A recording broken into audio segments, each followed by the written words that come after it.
এ শালা কোন গ্রামে এসে বললাম চোর ছাদ চোরে ভরা, এখন গার কাপড় খুলে না নিয়ে যায়।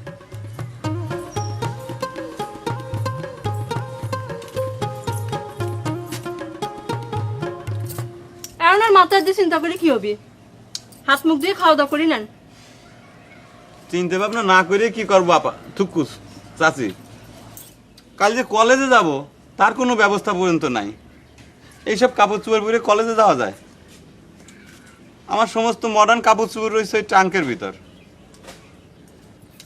আমাকে বদরের জামা তো আপনার গায়ে মনে ভালোই ফিটিং হবি। এক কাজ করেন না, তার জামা গায়ে দিয়ে তো আপনি কলেজে যাওয়ার পারেন। বদর মানে আপনার সাওয়াল, মানে আমার ছাত্র, সে না ক্লাস 5-এ পড়ে।